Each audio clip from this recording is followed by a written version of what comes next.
महत्त्वाच्या बातम्यांचा आढावा घेऊयात। उपमुख्यमंत्री अजित पवार यांच्या निधनानंतर आता ते भूषवत असलेल्या विविध पदांचं पुढे काय असा प्रश्न उपस्थित होऊ लागलाय। अजित पवार हे राष्ट्रवादी काँग्रेस पक्षाचे राष्ट्रीय अध्यक्ष तर होतेच, परंतु त्यांच्यावरती पुणे आणि बीड जिल्ह्याच्या पालकमंत्री पदाची जबाबदारी होती। तसंच ते महाराष्ट्र ऑलिम्पिक असोसिएशनचे अध्यक्ष होते, माळेगाव साखर कारखान्याचे चेअरमन होते, विद्याप्रतिष्ठानचे प्रमुख विश्वस्त, वसंतदादा शुगर इन्स्टिट्यूटचे सदस्य, रयत शिक्षण संस्थेचे संचालक, पुणे जिल्हा शिक्षण मंडळाचे अध्यक्ष अशा पदांवरती ते कार्यरत होते। याचं पुढे काय होणार हा प्रश्न अद्यापही प्रलंबित आहे। राष्ट्रवादी काँग्रेस पक्षाच्या आमदारांनी सुनेत्रा पवार यांनाच बीड आणि पुणे जिल्ह्याचं पालकमंत्रीपद द्यावं, त्याबरोबरच पक्षाचं राष्ट्रीय अध्यक्षपद द्यावं अशी भूमिका मांडलेली आहे। मात्र इतर पदांबाबतचा प्रश्न हा अद्यापही प्रलंबित आहे। तर नोव्हेंबर 2024 पासूनच दोन्ही राष्ट्रवादीच्या विलीनीकरणाबाबत चर्चा सुरू होती अशी माहिती शरद पवार गटातील विश्वसनीय सूत्रांनी दिली आहे। तसंच मोदी शहांकडून राष्ट्रवादीच्या विलीनीकरणाला ग्रीन सिग्नल देखील मिळालेला होता।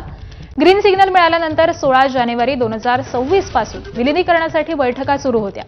अजित पवारांना पक्ष चालवताना राष्ट्रवादीच्या मोठ्या नेत्यांची मदत होत नव्हती असाही दावा सूत्रांनी केलेला आहे। नोव्हेंबर 2024च्या हिवाळी अधिवेशनापासून चर्चा सुरू। जयंत पाटील आणि अजित पवार यांच्यात अनेक बैठका। 5 ऑक्टोबर 2025 रोजी अहिल्यानगरमधील सभेत अजितदादांची अमित शहांसोबत चर्चा। पंतप्रधान मोदींसोबत चर्चा करून सांगतो, शहांनी अजितदादांना सांगितलं। 14 नोव्हेंबर 2025 पंतप्रधान मोदींकडून अजित पवारांना ग्रीन सिग्नल। मुख्यमंत्र्यांशी बोलून घ्या, मोदींचा अजित पवारांना निरोप। मी वरच्या नेत्यांशी बोलतो, मुख्यमंत्री फडणवीसांकडून दादांना संदेश। वरिष्ठ नेत्यांकडून होकार आल्याची मुख्यमंत्री फडणवीसांची दादांना माहिती। सर्वांशी चर्चा केल्यानंतर मुख्यमंत्री फडणवीसांकडून ग्रीन सिग्नल।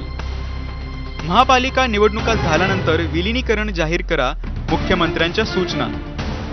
मुख्यमंत्र्यांच्या सूचनेनंतर 16 जानेवारी 2026 ला पुन्हा बैठक। 16 जानेवारीला अजित पवार, रोहित पवार, हर्षवर्धन पाटील, अमोल कोल्हे, सुप्रिया सुळे, जयंत पाटील यांच्यात बैठक। 16 जानेवारीलाच मुंबईत अजित पवार, सुनील तटकरे आणि सुप्रिया सुळेंची बैठक।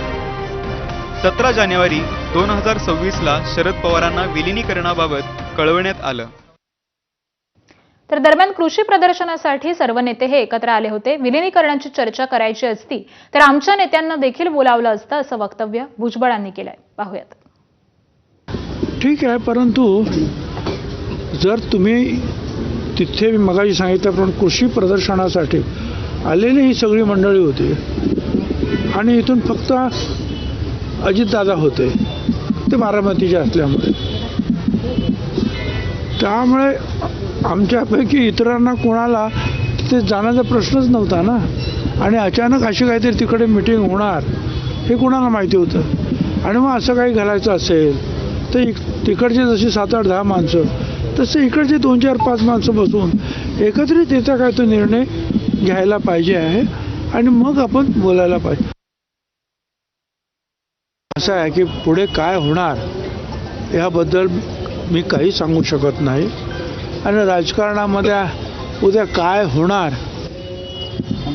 हे काही सांगू शकत नाही। आता हे जे काय चाललं होतं, अचानक असं अजितदादाचं काही होईल असं काही वाटलं का आपल्याला? आता काही लोक सुनेत्राताईंबद्दल बोलतात। इंदिरा गांधींना सुद्धा ज्या वेळेला त्या पदावर प्रमुख बसवलं त्यावेळी काय ती गुंगी गुडिया, पण ती गुंगी गुडिया जी आहे तिने देशाला आणि जगाला चमत्कार दाखवले। त्यामुळे आपण सगळ्यांनी आम्ही तर ठरवलं की सुनेत्राताईंच्या बरोबर काम करायचं, त्यांना सहकार्य करायचं, त्यांच्या नेतृत्वाखाली जे काही आता पुढे ठरेल सगळे नेते बसून ते होईल। आणि दरम्यान या विलीनीकरणाच्या चर्चांवरती राष्ट्रवादीचे नेते सुनील तटकरे यांनी महत्त्वाचं विधान केलंय। त्याबरोबरच इतरही प्रमुख नेत्यांनी नेमकी काय प्रतिक्रिया दिलेली आहे ती देखील जाणून घेऊयात।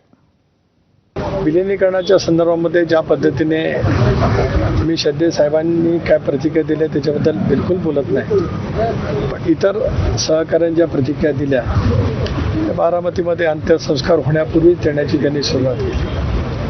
मला एवढंच विचारायचं की विलीनीकरण कुठल्या पक्षाचं कुठल्या पक्षात, विलीनीकरण कुठल्या पक्षाचं कुठल्या पक्षात, याचा जर काही खुलासा किंवा याची माहिती, कारण काल शिंदे साहेबांनी एकदम भावनिक होऊन शपथ घेऊन वक्तव्य केलं, त्याच्यामुळे जर काय कळलं तर नक्की त्या बाबतीमध्ये मला बोलता येईल. आता विलिनीकरणाबद्दलची जी चर्चा आहे आणि मुख्यमंत्र्यांनी सुद्धा त्याचं खंडन केलेलं आहे. आता जयंत पाटील साहेबांनी सांगितलं की अनेक बैठका झाल्या. ते जयंत पाटलांनी मलाही थोड्या त्या सांगितलेल्या होत्या. दादाने तर नगरपालिका महानगरपालिका निवडणुकीत त्याचं विश्लेषण केलेलं होतं. परंतु आम्हा राष्ट्रवादीच्या प्रमुख नेत्यांना घेऊन आणि त्या राष्ट्रवादी शरद पवार गटाच्या नेत्यांना घेऊन अशी काही बैठक झाली नव्हती. आणि दोन्ही राष्ट्रवादीच्या विलिनीकरणाबाबत सकारात्मक निर्णय झाला होता. बैठका देखील पार पडल्या होत्या. या बैठकांमध्ये दोन्ही राष्ट्रवादींचं विलिनीकरण करण्यामध्ये येणार असल्याचं ठरलेलं होतं, असं वक्तव्य राष्ट्रवादी शरद पवार पक्षाचे आमदार जितेंद्र आव्हाड यांनी केलंय.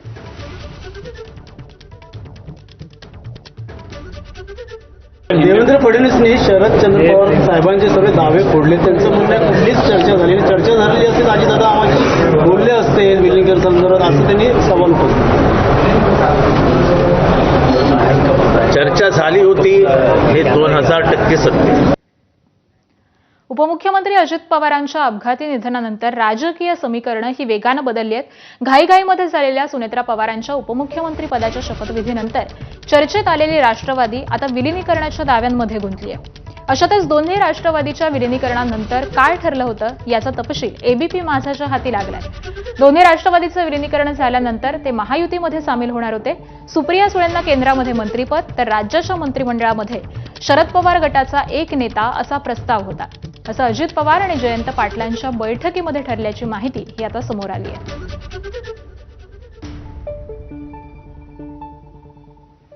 आणि अजित पवारांचा मुलगा जय पवार यांनी एक